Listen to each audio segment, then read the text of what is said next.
This girl's fucking boyfriend is making her wear a shock bracelet that shocks her whenever her heart starts racing around other guys. My boyfriend Joel got me this bracelet for our 6-month anniversary, said it was a fitness tracker, except it's absolutely not that. It monitors my heart rate, and if it goes above like 95 BPM when I'm talking to another guy, it sends me a shock. Not dangerous or whatever, but enough that I yelp. He says it's to help me stay calm in social situations because I get anxious, which I do get anxious, but that's not really the point here. He showed me how it works at a coffee shop near his place. His friend came over to say hi, and I guess I was nervous because this guy is objectively hot, and I didn't know Joel was testing it right then. My wrist just suddenly burned, and I jerked my hand back so hard I knocked over his drink. Joel laughed it off, bought him another coffee, told him I had a muscle spasm. Later in the car, he showed me the app on his phone that tracks everything. There's a graph of my heart rate and little flags for, quote, incidents. The thing is, it's not even about other guys most of the time. It went off when I was talking to my manager about my schedule because he was being kind of a dick about me requesting time off, and obviously that stressed me out. It went off during a work presentation because public speaking makes me want to die. It went off when Joel's brother told me their mom was in the hospital because that was genuinely upsetting news, and I reacted like a normal human. But Joel checks the app every night and asks me to explain each incident and does this thing where he nods slowly like he's considering whether to believe me. I tried taking it off once. It's got this magnetic clasp that looks simple, but there's some kind of lock mechanism I can't figure out. Joel says he'll take it off whenever I want, I just have to ask. But the one time I did ask, he got this look on his face like I'd punched him and said, "I thought you understood this was helping us build trust." And I just said, never mind. Here's the fucked up part, it's kind of working. I do this breathing thing before I talk to anyone because I don't want to get shocked. I've lost touch with a few guy friends because it's not worth the interrogation after. My coworker asked if I wanted to grab lunch last week, and I said I couldn't, didn't even make up an excuse, just said I couldn't. Joel was really happy that night, said he could see me making an effort, and it meant a lot. My sister Kira found out about it at my parents' place. I was helping Mom in the kitchen, and my sleeve rode up, and she saw it. She grabbed my wrist and looked closer, and there's these 2 little metal contact points that are discolored from the shocks. The skin around them is red. She completely lost it, started yelling that Joel was insane and I needed to leave him immediately. This whole thing happened in front of my mom and my aunt who was visiting, and it became a whole scene.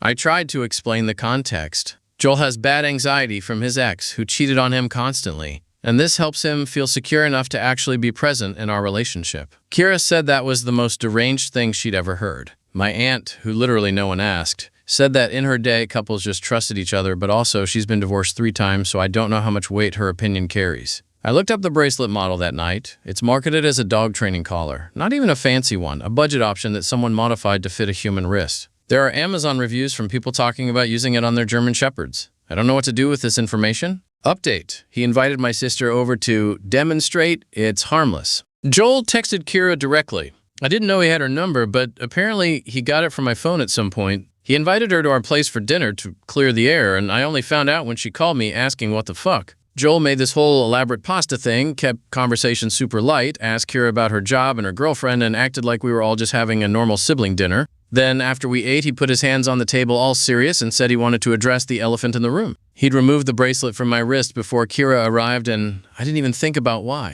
He explained the whole concept to her like a presentation, showed her the app, talked about trust and anxiety and how relationships require work. Kira's face was stone the entire time. Then Joel said he wanted to prove it wasn't a big deal and put the bracelet on his own wrist. He pulled up a movie scene with an actress he thinks is really hot. He's mentioned her before. His heart rate went up to like 110. It shocked him, and he barely reacted, just winced and laughed and said, "See, it's just a little zap." Then he showed Kira how you take it off with this magnetic key thing he keeps on his keychain. Just a little cylinder that unlocks the clasp when you hold it to the right spot. Kira asked me directly if I've ever tried to remove it myself. I said yes once, and Joel jumped in saying I never asked him to remove it that time. I was just fiddling with the clasp out of curiosity. Which isn't really what happened, but I don't remember exactly what I said when I was trying to get it off, so maybe he's right. Then Kira said, "Fine, if it's so harmless, then I should be the one holding the magnetic key, not Joel." Complete silence. Joel looked at me and said, "Would that make you feel better, babe?" And I didn't know what to say because on one hand, obviously yes, but on the other hand, the whole point is that he needs to feel secure. And if I have the key, doesn't that defeat the purpose? I said I thought things were fine how they are, and Kira got up and left, just walked out of the apartment. She texted me later, "You have the key now, or I'm calling someone." Joel gave me the key the next morning with my coffee, said he trusts me completely, and if having the key helps my family feel better, then that's what we'll do. It's sitting on my desk at work right now, just loose in my drawer. The bracelet shocked me 4 times today, and every time I thought about the fact that I could take it off, and every time I didn't. My coworker asked if I was okay after the second shock because I guess I made a noise, and I said I was fine, just a nerve thing. He looked at my wrist, and I pulled my sleeve down. Update. I used the key, and something else was under the bracelet. I took it off last night, not because I wanted to, but because the skin underneath started bleeding. There's been this rash developing for like a week, kind of oozy, and it started smelling weird. I finally looked at it properly in the bathroom at work, and there was straight up pus. My friend threatened to drive me to urgent care herself if I didn't deal with it, so I went home and used the key. The clasp popped open easy. Under the bracelet, there's this whole infected mess. The 2 contact points have broken the skin, and everything around them is inflamed, and there's a clear outline of the bracelet burned into my wrist. It looks so much worse than I thought, and also I cannot believe I let it get to this point. But here's the thing. There was another component inside the bracelet I didn't see before. A separate little device tucked into the band, smaller than a USB drive. I pried it out because the whole bracelet was going in the trash anyway, and it's a GPS tracker, the kind you buy on Amazon for like $30 to put in your kid's backpack. So he's been tracking my location this entire time on top of the heart rate monitoring. I checked my Google timeline and cross-referenced it with my memory of when the bracelet went off, and there are at least 6 times it shocked me when I was just sitting alone at places Joel didn't know I'd be. It went off when I was at the grocery store near my office instead of the one near our apartment. It went off when I went to a different coffee shop than usual. It went off when I took a different route home from work. It was never about my heart rate around other guys. Or not just that. It was about anywhere I went that he wasn't expecting. I confronted Joel, showed him the GPS thing. He didn't even deny it, just said, obviously there was a location component. How else would the app know when I was around other men? I asked how the fuck a bracelet would know the gender of people near me, and he got annoyed and said I was being deliberately obtuse. He checks my location, and if I'm somewhere I didn't tell him about, he checks the heart rate data more carefully. And the shocks for location violations were, in his words, to train me to be more predictable in my movements so he wouldn't have to worry. His exact words were, if you stuck to your routines, there wouldn't be a problem. I'm staying at Kira's now, showed up last night with my wrist wrapped in gauze. Her girlfriend Maya took one look at me and said, we're documenting this, and took like 15 photos of my wrist and the bracelet and the GPS component. Maya works with domestic violence cases. I didn't know this. And she said, consent under coercion isn't consent and the injury constitutes assault. That feels insane. Joel has never hit me, never even raised his voice really. Joel's been calling nonstop. Then the text started getting weirder. I can see you're at Kira's place. I just want to know you're okay. I checked my phone and there's a tracking app I never installed. I factory reset the whole thing. Kira's girlfriend walked me through it. After that, Joel showed up at Kira's building, just standing outside looking up at her apartment. Kira called the cops for loitering, and he left before they arrived, but sat in his car across the street for 3 hours. Maya got it all on video. Update. The police said it's a civil matter, but my manager wants to hire him. We filed the report, showed him everything, the bracelet, the GPS tracker, the photos of my infected wrist, the Instagram DM from a burner account with a random string of numbers as the username that just said, I can still see you, with a pin drop of Kira's address,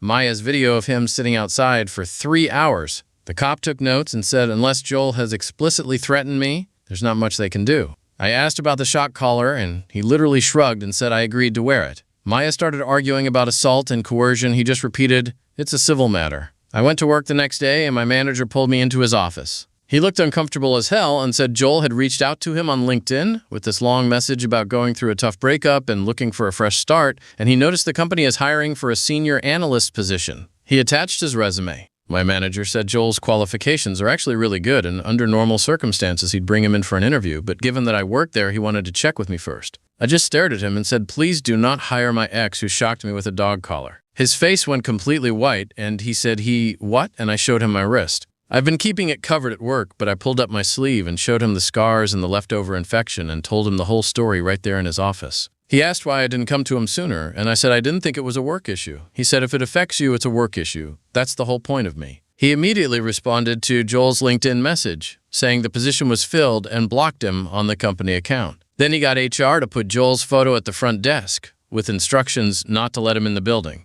2 days later, Joel was in the parking lot when I left work. Not near my car, just standing by the entrance smoking a cigarette, which I've never seen him do before. He saw me and waved like nothing was wrong and called out, hey, can we talk for a second? I kept walking and he followed me, not running or being aggressive, just walking behind me saying, I just want 5 minutes, I've been so patient. I got in my car and locked the doors and he stood outside talking at me through the glass. Said he's in therapy twice a week, that he understands he made mistakes, but I made mistakes too by not communicating clearly what my limits were. He said if I just told him the bracelet was too much, he would have stopped immediately, but I kept wearing it, so he thought we were on the same page. A security guard came over, asked if everything was okay. Joel immediately got friendly and said, "Yeah, we're fine, just talking." The guard looked at me and I shook my head, and the guard told Joel he needed to leave the premises. Joel acted all confused, like he didn't realize he wasn't allowed to be there, and walked away. My manager told me to start documenting every time Joel contacts me or shows up somewhere. Dates, times, screenshots of everything. My mom's been calling too. Joel apparently showed up at my parents' church, talks to my mom after every service, told her we're going through a rough patch and he's worried about me because Kira's a bad influence. When I tried to explain about the shock bracelet and the GPS and my infected wrist, my mom got quiet and then said, "He told me about the fitness tracker misunderstanding."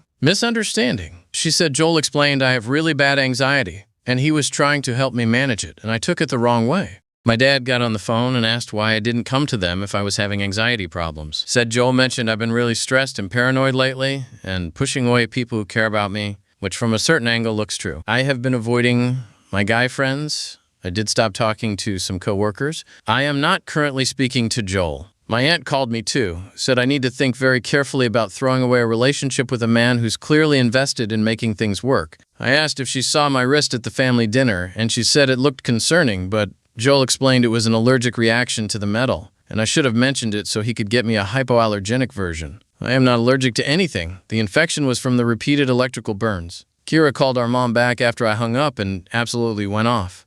My mom started crying and said she's just trying to keep the family together. Kira said he's not family, he's some guy she's dated for 6 months, and my mom said he seems very committed. My mom keeps sending me photos of Joel at church helping set up chairs and talking to the pastor. She said he's clearly a good person going through a hard time. Maya took me to her doctor friend, who prescribed antibiotics and didn't ask too many questions. There's going to be permanent scarring, 2 little circular marks where the contact points were. The doctor saw those and saw the bracelet burnout line and wrote something in my file and asked if I felt safe at home. I said I'm not at home, I'm staying with my sister. She said, "Good, keep staying there." Joel sent flowers to Kira's place, addressed to me. The card said, "I miss you, let's fix this together. I've already thrown away the equipment, and I'm starting therapy." Kira threw the whole arrangement in the dumpster and called the florist to block any future deliveries to her address. Maya pointed out that Joel's not giving me the name of his therapist or asking me to join him for couples counseling. He's just telling my family he's in therapy while tracking which church services my parents attend so he can show up there. A coworker asked me to get a drink after our shift yesterday, which has never happened before.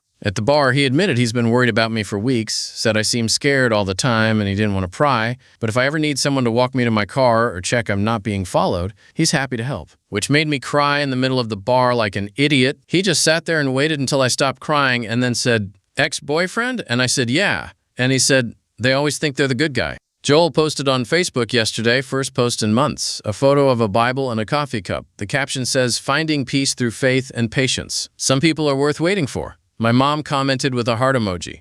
And that's it for this trash story. Thanks for your hopefully not wasted time. Drop a comment. Who's actually insane here? The guy with his dog training methods, or the family that genuinely believes in a metal allergy? If you want more stories like this, subscribe or at least drop a like. At least I'll know someone gives a shit. Bye, guys.